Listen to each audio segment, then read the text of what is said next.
Hear you. All right, let's roll.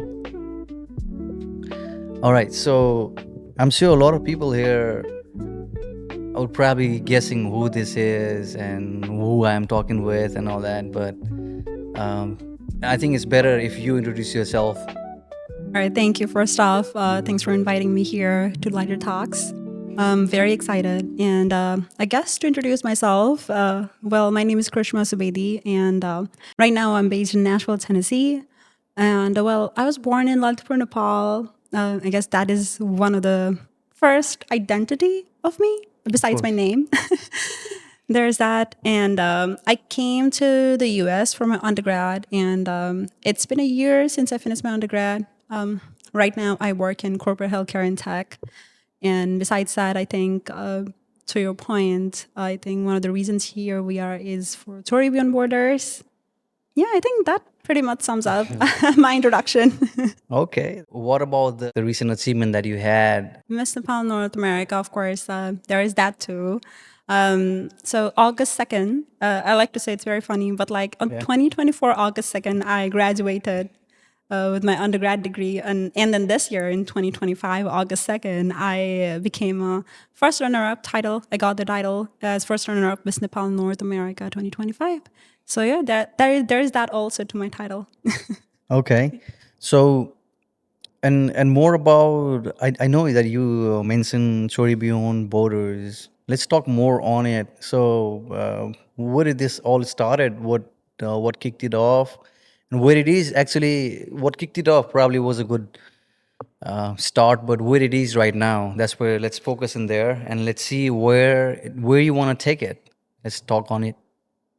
Okay, definitely. So Chori Beyond Borders right now, it started in June 2nd, 2025. And it's been what, like 4 months now since we started. As of right now, how I would put it is, it's a mentorship platform that connects our young Nepali Choris from like all over the world. I'm not just talking US or Nepal, but like anywhere across borders. That's why we say Beyond Borders. It connects everybody in this mentorship platform. And for example, let's say you want to be a doctor, and then through this platform, you are connected to somebody who's walked a similar route as a doctor. So that is what Chori Beyond Border is. As of right now, we are still onboarding more and more mentors and mentees. But so far, around just in 3 months only, when we had around 3 months only when we had the applications rolling, we got around 55 mentors and mentees, all combined application just on the first wave. And we have a team. It's a newly formed team. Yeah. And then, we are just getting along with it. That's where we are right now. All right. So when you say it's a mentorship program, okay, how can, like, let's see if I want to be a part of it, right? How do I be a part of it? So basically, we have our step-by-step process is very simple. We have our application cycles. We open for every 2 months. Well, to be honest, we are still hashing things out because this is, it's not even been that long since Chori Beyond Borders started, but we do have a nice framework for it to get rolling. But your application, first off, you submit an application when we start. The application cycles are open. You submit an application, of course. There's that. And after that, what I do is like I do weekly mentorship, weekly sessions to know you, to make sure that you exist as a human being. To be honest. It's Okay. kind of like a background check, let's say. Okay. So, we have that one. And after that, we have your directory feature. By that means you are in Chori Beyond Borders mentors or mentees platform. You could be signed up as a mentor or a mentee. So you have your directory featured in our website, our social media, which is like Instagram, there is LinkedIn, there is Facebook. So you're featured everywhere. So, Okay. you come as a mentor or a mentee, and you're both in the circle. After that, like any other mentorship platform, what happens is you see which mentor, especially it's in the hand of mentees, you see which mentor best suits what you want to be. For Okay. example, let's say I want to be an engineer. Okay. Then I'm going to see somebody who's had a background of engineering, maybe in civil or maybe electrical or anything as such. So you choose one of the mentors, and then you choose them to be a mentor, and then you submit a request. There's a whole lot of procedures behind it. It's very a lot of I would say organizational work, but Okay. also a lot of process work So you have behind a that. team that takes care of all this with you, and you're not just by yourself, right? Well, to be honest, when I first started, it was just me, and I made the whole process actually, and slowly, I got to know more and more people, and then right now, everybody in my team, everyone I knew from Chori Beyond Borders. So for example, right now, my deputy CEO and then CFO, Dr. Anita Silwal, who is an assistant professor and also a program director at Oklahoma State University. I met her through Chori Beyond Borders when she signed up as a mentor. Oh, okay, that's Yes. good.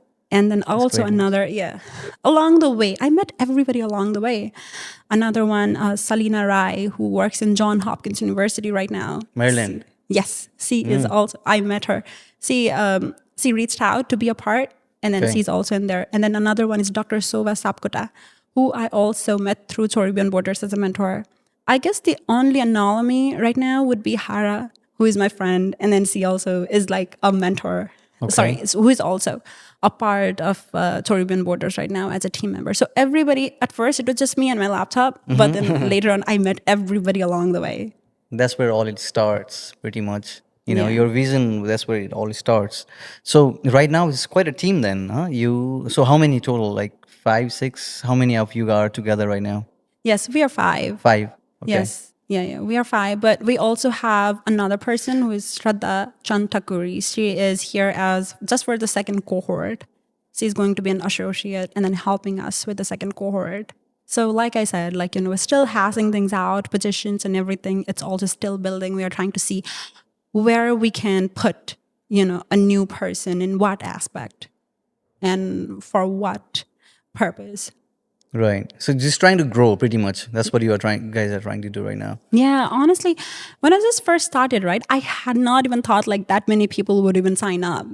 Because Okay. when I started and then I was like reaching out to people that I know, like I was texting them, I was like sending, hey, I started this mentorship platform. Like, can you sign up maybe to be a mentor? Or like, I was reaching out to like little kids that I knew from Nepal. I was asking them, can you sign up to be a mentee? That's how it started. But then the major boom happened when I posted on US Nepal Help Group. And then after that, there were so many people Got like, good support. yeah, women that I didn't even know at all. Everybody is signing up. Everybody's texting me to be part, to be more in this initiative. Because I think in a way it was kind of new. And also how I have made sure this platform is not just any other mentorship platform, but it's also so much about sisterhood. And then, there are so many more aspects to it. Of course. So sisterhood. That's a very good word that you just brought it up. So where did this all started? Like before you got here, or it started after you got here and saw that you could do much more than what you are doing, or what was the vision behind it? Where all of this started? I think it's my whole journey, from my whole journey, I think my life and everything that I've learned and everything that I am as a person brought me to this, to start this.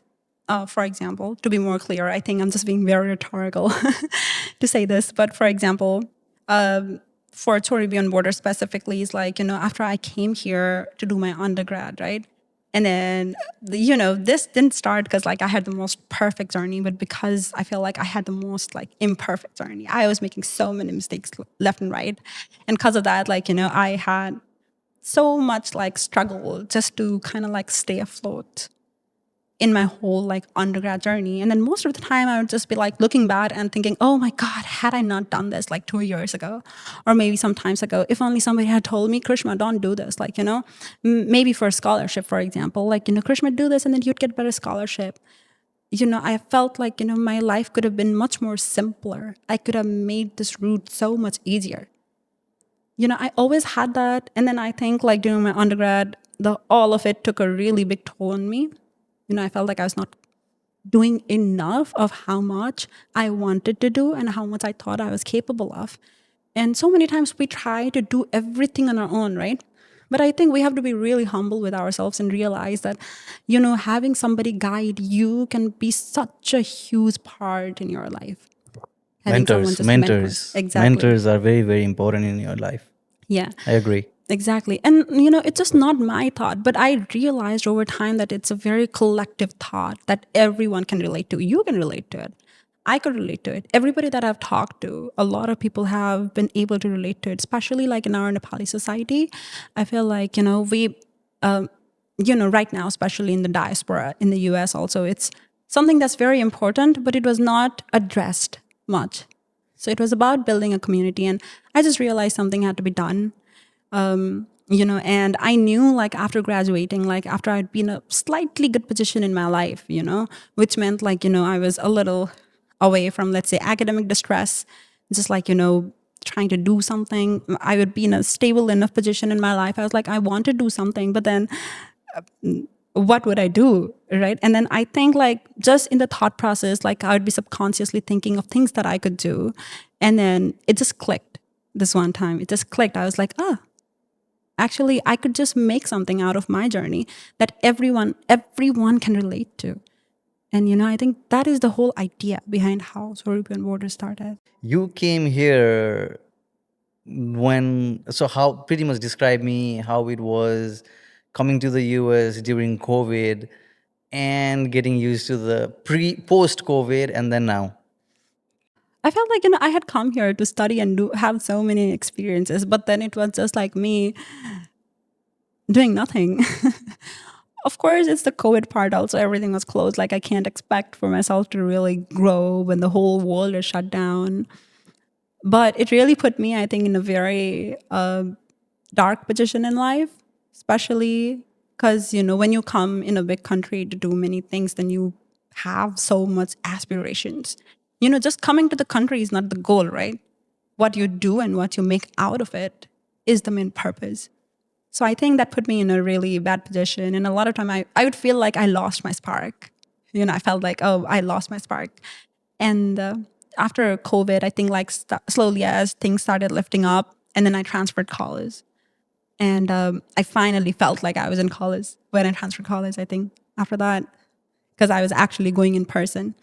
And that time I was like, okay, I want to do everything that I can. Whole world was just shut down. Of So I course, it think was it was a chaos. Yeah. I think it's only obvious, like, for my world, personal world also be shut down. Plus, like, just during right that time, right, when there's already a global pandemic going on, and then you're also in a new country where you have culture shock, you're already trying to adjust in so many things. Plus, like, I was in Buffalo, New York, and then you can only imagine, like, the winter, like, I had never seen snow like that before. And then people would expect for me to be from Nepal and then no snow. But then I was like, no, I don't know anything about snow.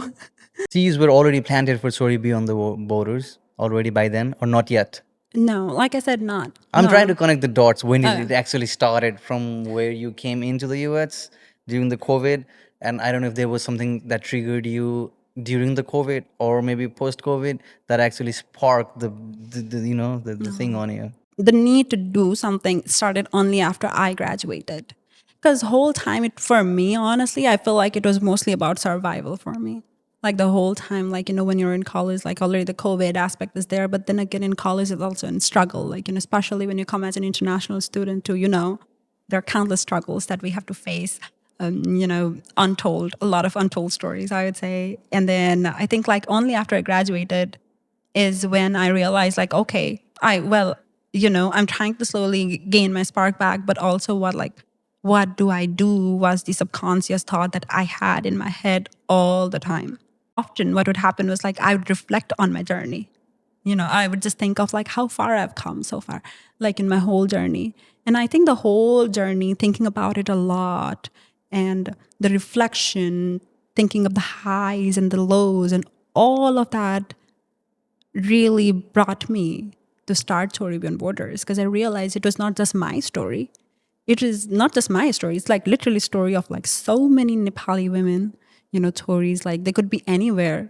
They could be here in the US, they could be in Australia, or just like, anywhere. So I think the whole journey brought me. And then it only I could only get more visualization, let's say, of it after I graduated. That makes sense. Is there any age group associated with this? Or is there a boundary that you have set of mentors for certain age only, or there is no age restrictions on the Chori Beyond the Border programs that you guys have here? That's a really good question. Because when I first started, like I said, right, it was just me and my laptop, right? So I was trying to research more and more. And then I built something, of course, but there was so much improvement to be made. For example, I put 13 and up as the A's, like the starting A's to be like a mentee or a mentee, of course, right? But then, like over time, Dr. Silwal, for example, like she's the first person who joined like my team later, and she reminded me of the fact that like we do want to get into, right now it's an initiative, but the long term vision is of course to be here as a 501(c). So for that, for example, it's really good to have a very legal, take a legal, have a legal insight from the very beginning. So right now we have it 18 and up. Okay. And yeah, and I feel like it's also a good time because like when you think about it, 18 is mostly the time when you finish your high school, wrap up your high school.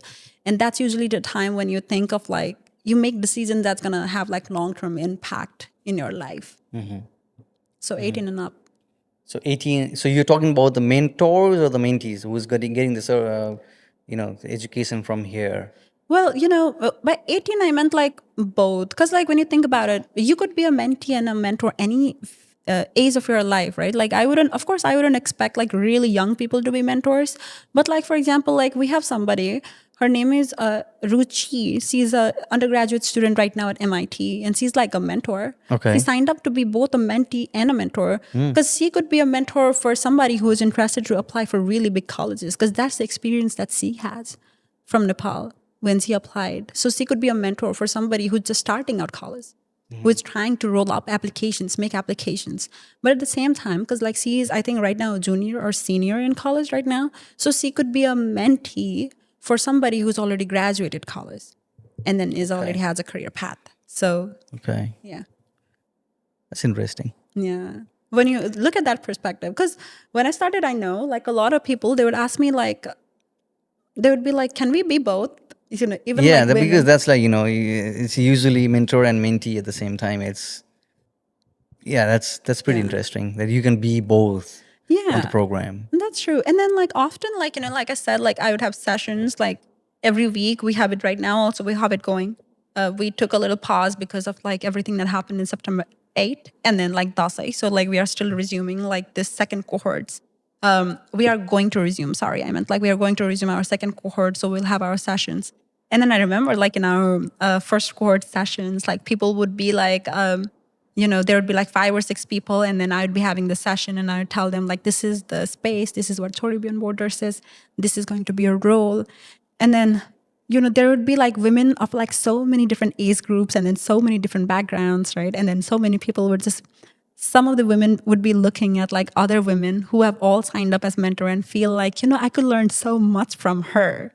Like, can I sign up to be a mentee and then be mentored for her? We would have that kind of conversation too. Because like learning really doesn't stop ever. We always have things to learn from like, other people. Yeah, you just keep on passing. You just keep on passing. You just keep on exchanging. That's what it is. That's why we say passing the tuki. Passing the tuki. That's what it is. Exactly. Is that the slogan? Yeah. That's our tagline. Passing the tuki, heart to heart, chori to chori. There you Yeah, go. you got it right. There you go. Yeah, I keep on passing. What do you know? I mean, there's no point of holding on it and just Exactly. holding. I know this and all that. You gotta pass it along.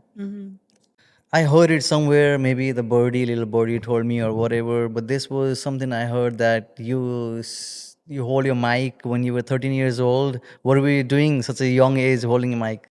Our village development committee. Right. Yeah. So, well, I was speaking in like among all these officials, government officials that work for your, particular VDCs.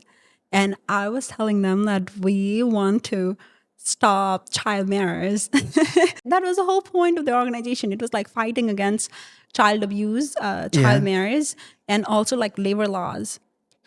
So so I guess that still connects to what you are doing right now.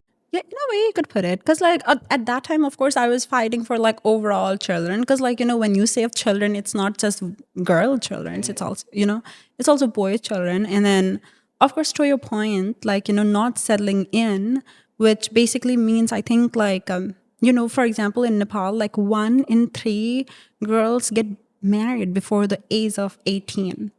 So, when you have the choice to rather go for your education or like pursue any other things that you want to do, you're married off, because like that's seen as the more, you know, better approach in life.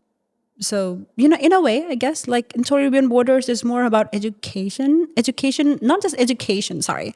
I would say more about your life path, about your career and so many things that you want to do, and making like the little girls realize that there is more to life than just being bound by these societal expectations where you have to get married, have kids early on, and then just like not do much more. I have said, like in Chori Beyond Borders, our long-term vision is to reach a little girl in a very small corner somewhere in Nepal and make her realize that she can be whatever she dreams to. She could be a lawyer, a change maker, an engineer, a tech professional, anything much more beyond what she has seen.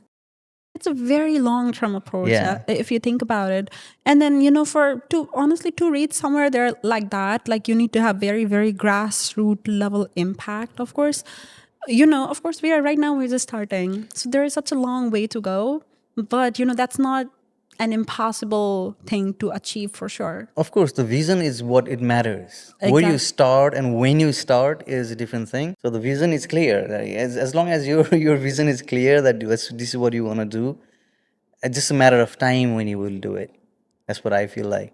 And I think that the path is pretty good. It's good that you guys are offering, putting together all the expertise all around, let's say mentors for the people who needs them back home. Exactly. In a way, it's like the mentors are just looking at themselves, but just when they were younger and just Exactly. talking to Reflecting themselves. themselves. Let me ask you this. Like, if you were to talk to yourself when you were 18 or 19, what would you say?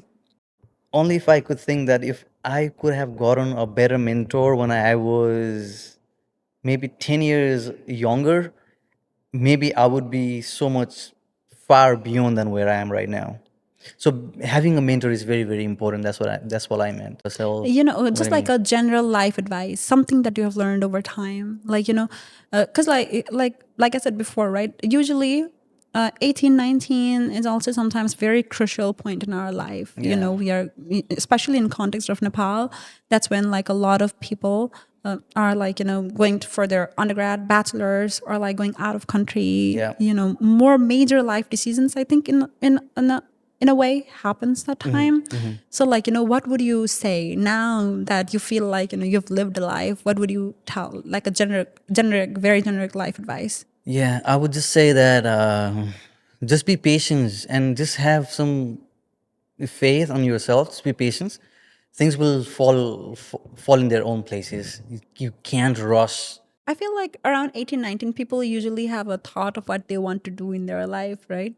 Yeah, they So decided. They decided they already. have it there in the head, Yeah, right? They are so certain of like, yeah. this is what This is they what I'm want. gonna do. Yeah, like for me too, I was so certain. I was like, yeah, I know what I want to do in my life. I don't know why you adults are very, always Confused. fussing about not knowing what to do, but like, you feel so confident.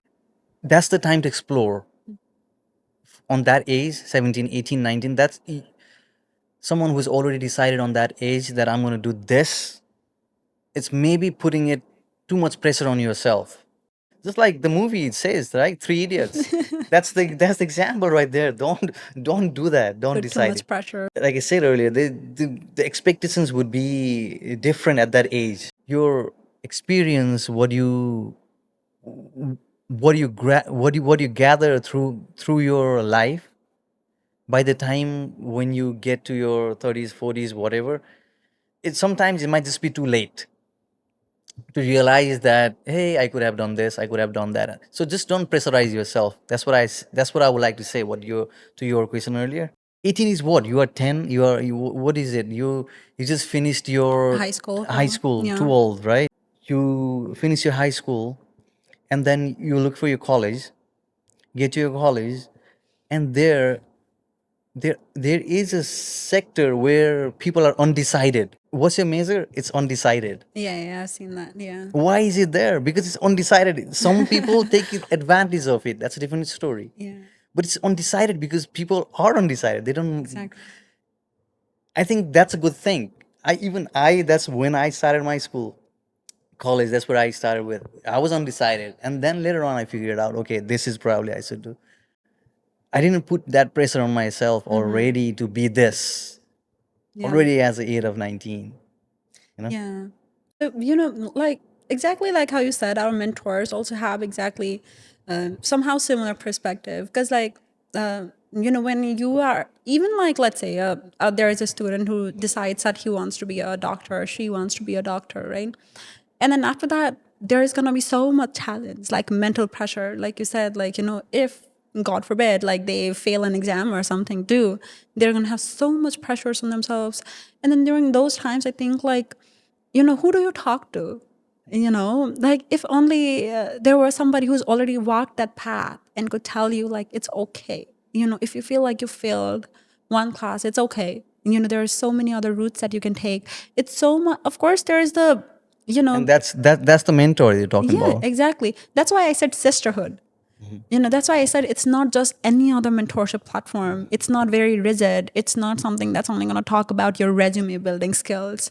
Where literally like our mentors and mentees, they have like some these heartfelt conversations too.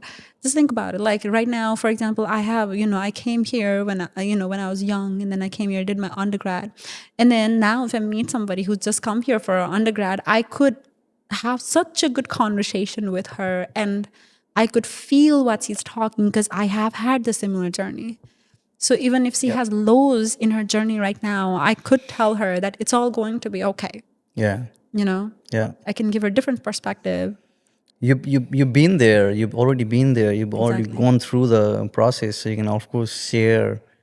College was going on. College graduated. Chori Beyond the Border happened, and then how did you end up on Miss Nepal North America? Well, to be honest, I think like Because the reason I'm asking is it's like, is there any connection before? Did you have any background with modeling and pageants and all that?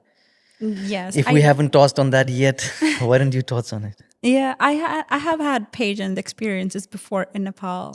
I did two pageants before. One when I was 16 and the other when I was 17. So like I said, like because of like early like pageant experiences also, of course, like before, which is a long time ago. I guess like it's been some years. And after that too, I've always been in loop like with what happens in pageants. Like you are just in that circle in a way. You in your social media or anywhere also, it just always pops up. And then I already knew of Miss Nepal North America from like a long time ago. I knew about it, but I was like, I don't know if I want to go into another pageant. But I guess like my family, my friends, like mostly they would tell me to like go for a pageant. Like I think like Miss Nepal or something like that, mostly to try on also for pageants. But I didn't know, I was like, I don't know if I want to go to another one. Then I saw Mr. Val North America and I was like, might as well just like get on with another one. It could be a fun experience, and see how pageants in Nepal are different compared to like how the same Nepali pageants are done in the US.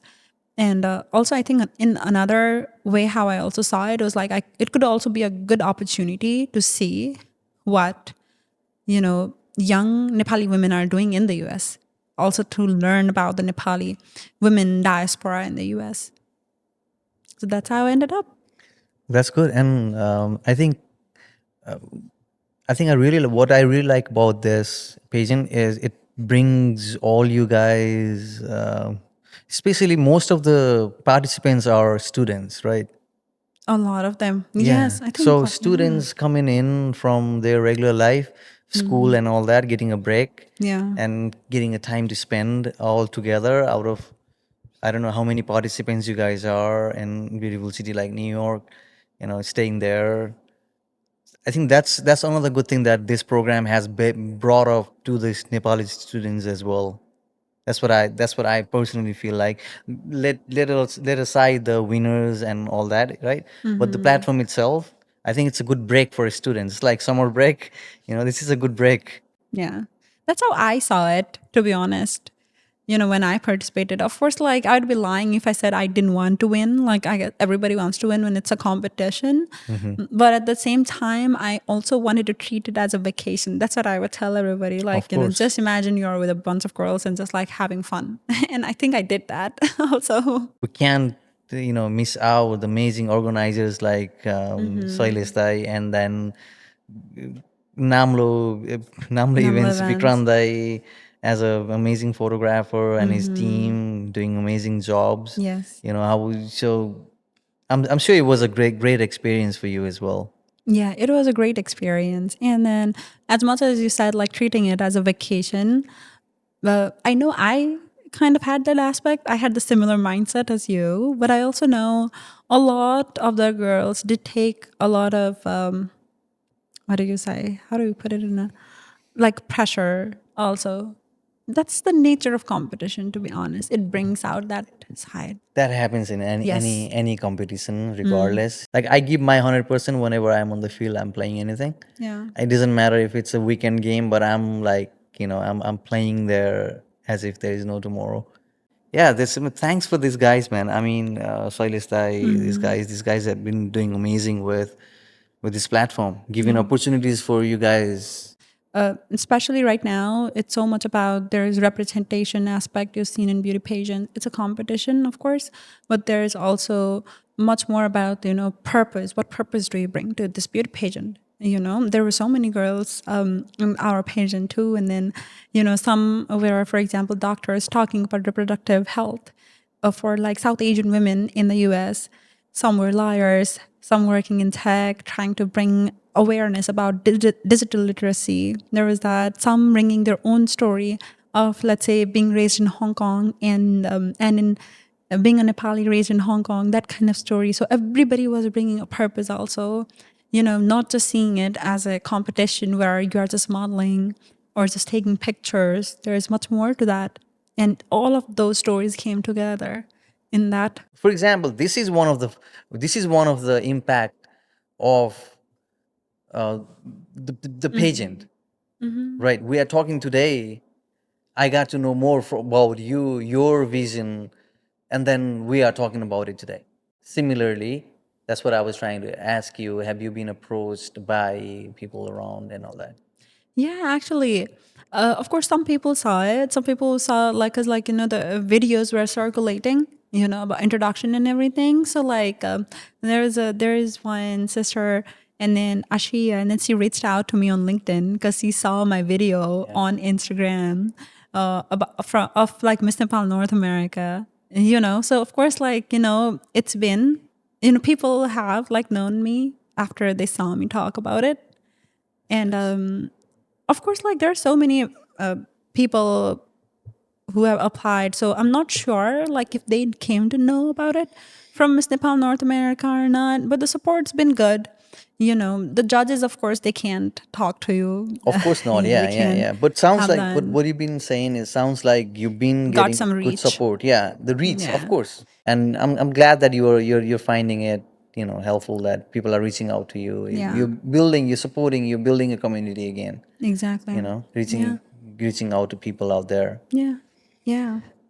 Well, that's good, man. That's good. I think we did cover pretty much up, but the whole reason of this that I wanted to do, I wanted you to bring up from your hectic schedule and bring it up here and take up a little bit of your time, was to let people understand more about the vision that you have towards Chori Beyond the Borders. Okay, I take it seriously because I really like the name, first of all, and plus the purpose that what I've read and whatever that I've known so far, it's very appealing to myself, to me. Now I want to hear from you what the long term and short term vision is.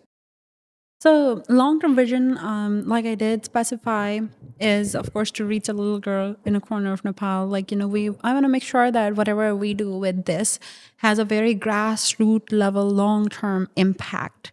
That is something that I'm very focused on, but it's gonna take years. It's of course when you have a pretty, big dream. I guess a vision like that will take time. Will take more years learning. There's going to be more curves to that. But as of now, it's just been 4 months. And then, even for me, when I look back, when I just started that night, when I just like put the website live, I didn't expect like for me to have such a strong team of women that I have right now. So short term, how I see it is like the mentorship aspect is there. The team is formed right now. Making sure the processes, the whole workflow is better. There is that short term.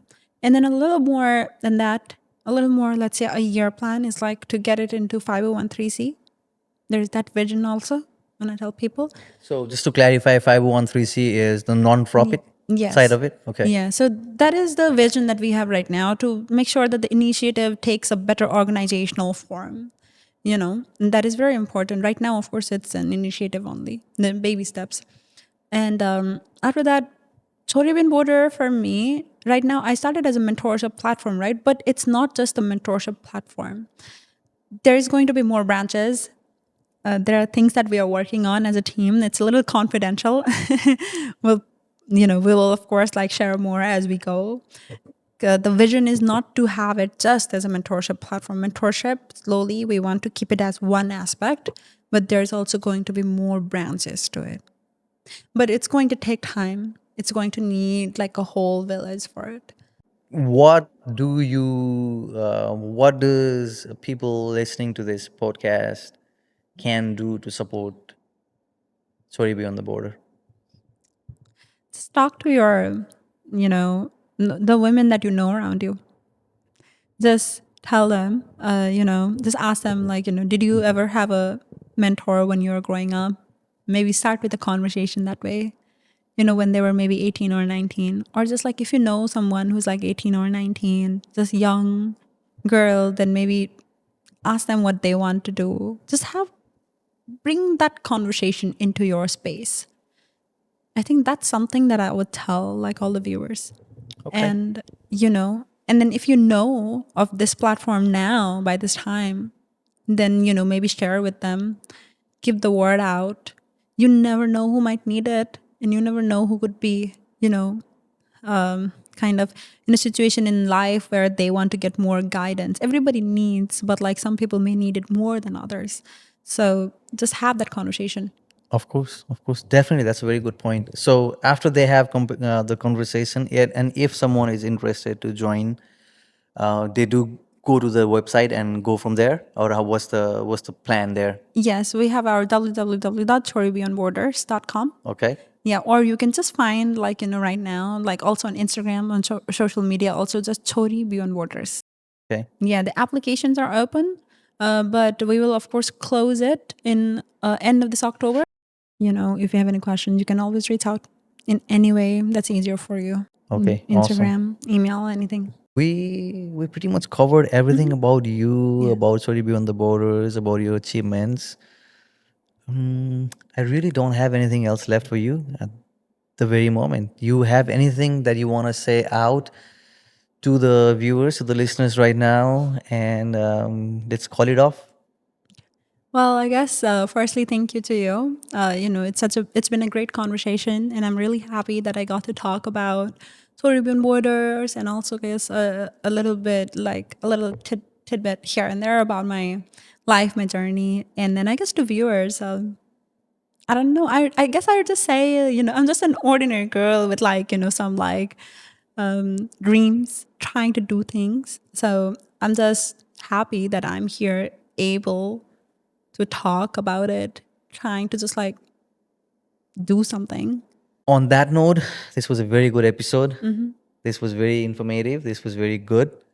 Thank you so much for being here, despite of your busy schedule, work and this extra stuff, putting time in Nepal towards the good cause. Thank you so much for being here, and I wish you all the best on whatever you are doing up front, and anything and everything that you need up front going from here. Anything that way you think that I can be a part of it as a media, I will be here. Let me know if I could be any help, and I will do what I can. Okay? Definitely. Thank you so much. I really appreciate it. Absolutely. Yeah. No worries. Well, thank you for coming here. Thank you. All right. That's it. Lighter Talks.